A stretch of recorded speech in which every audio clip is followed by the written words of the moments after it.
just come out of Vinnie Jones's room. Oh, and sweet. I survived. So you As a football fan. He's it's great though, kind of isn't he? like, Yeah. Really. Did he hit you? I thought he would when I told him I was a Spurs fan. I thought that was Yeah, that's what are you doing kicking off with that? cool. Guys, congratulations on the show. Thank you. Thanks very much. Really, really enjoyed it so far. It is very, very fun. I was a huge fan of the film, so to see this and see it kind of done differently is fantastic. Tell me about the lure of Guy Ritchie for you guys, because he's been so consistent for so many years now, and he just seems to be like a fine wine, maturing as he's going on and still being able to keep himself sharp and doing everything. What's it like stepping into a Guy Ritchie world? It's crazy, isn't it? It takes a minute to adjust, particularly when you've got actors like Vinnie Jones there delivering Guy Ritchie dialogue. I had a few kind of surreal moments on set with Vinnie.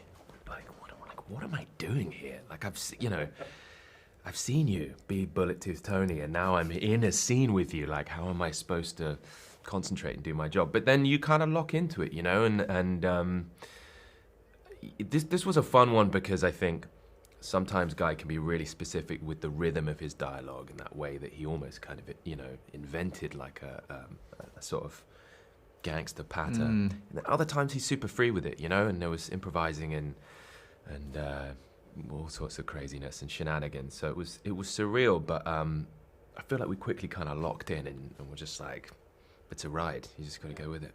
Yeah. Oh, the big man. I've been a fan of him since the great Lock, Stock. That film is just like a classic for me. As a writer, filmmaker, that is sort of our blueprint that we usually go back to. And we use it as a sort of, we do like a Guy Ritchie scene. So he's got that stylized so well that it's sort of just implemented. Like, I do a Guy Ritchie thing, and then to see him move on to Snatch. And then I think the groundbreaking one for us as movie makers is he went on to Aladdin. Like, from Lock, Stock to Disney Aladdin. That is like out of this world. For me, I ain't even mentioned this to Guy, but prior to getting The Gentleman, and this is all new to me, met up with an old, like a school friend, family friend, like a sister. And she's very spiritual, me and her talking. And literally about 3 months before I got this job, she tells me, you never guess who my neighbour is? I say, who? And she goes, Guy Ritchie.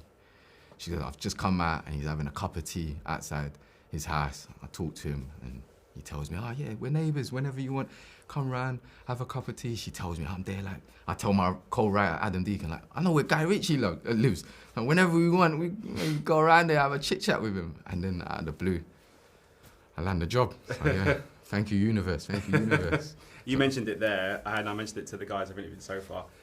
Tea and biscuits, very classic British things. Where do we? So we were just in the press room drinking coffee, and we all kind of thought, this is wrong. We should be drinking tea. We shouldn't tell everybody we're drinking coffee rather than tea.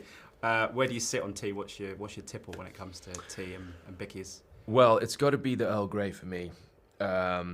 Super strong, lot of milk in there. That's been a common theme so far. Has it really? Builder's tea. It's got to, yeah. That's the way for me. Yeah. I've been getting really into these. I was talking about it yesterday. These Yorkshire teas that come, the biscuit flavour ones. You know the ones? I mean, jam and toast.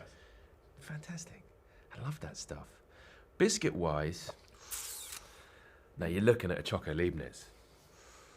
Controversial like that. Yeah. You know what I mean?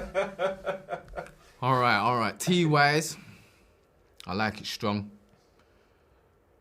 Maybe like a 1 sugar, 1.5, little bit of milk, quite dark. But I'm not really a biscuit guy. I'm more just, whenever the wife's having a cup of tea, she'll ask, do you want a biscuit? I'm like, no, babe, I'm cool. I'll just have the tea. But then the kids come running over. Catch the cream. How can I dip this cookie? You're not dipping a cookie in my tea. And then by the time I finish my tea, I got chocolate, biscuits, and everything flowing at the bottom. Do you have the cup and saucer like in the show, or is it? Has it got to be a big mug? It's got to be yeah. It's just quite privileged. Yeah. That's too privileged for me. With the pinky. Yeah, but that's the other thing I was going to say with the pinky as well. I spent a lot of time watching the episodes, and I was writing down loads of the dialogue because some of it is just extraordinary and so funny. when you get to a scene where you know you've got a line of dialogue that the guy or the other writers have written, and it's so kind of pithy and quick-witted and like so strong as well, is there an excitement or nervousness, or is it a bit of both? Because and also you've mentioned with Guy, the way he wants you to deliver it is quite specific, so I can imagine there's a little bit of trepidation and excitement as well. It can be, and I realised doing that, he sort of sometimes works in a very like rhythmical way. So like the line has to be kind of like the dum da dum da dum. And I realised doing this, like sometimes I feel like what I naturally gravitate towards is like kind of a different rhythm. It's like packing too many syllables into a sentence. So he'd be trying to like minimize it. You know, big hands, little, you know, what was it? Be like big hair, sweaty hands, da da da. And I'd be trying to go like big hands, sweaty face, massive tiny little bit. Just packing too many syllables into the sentence. And he'd be like reining me back. I'd be throwing more words in there. And none of what I just said made any sense. But you get the idea. No, and I think that tension I found really exciting. I think he's always just like, this is the line. I'm like, So you doing that reminds me of episode 1. You have the no, you walk out. Yes, and Smithers and stuff like that. Yeah. Is any of that improvised, or is he very? Because I know with people like Tarantino, they're very much like, I wrote it like this. I want you to perform it like this. Or does he give you the room to kind of? No, we played. Yeah, that he totally gave me the room in that. In that, but also he would do things like say like, I want you to walk out shouting. Just keep. I want to keep. I want to hear you. At a certain point, come back in. It was one of those notes that was like given to me, with the others couldn't hear. You know what I mean? So he can get the reaction.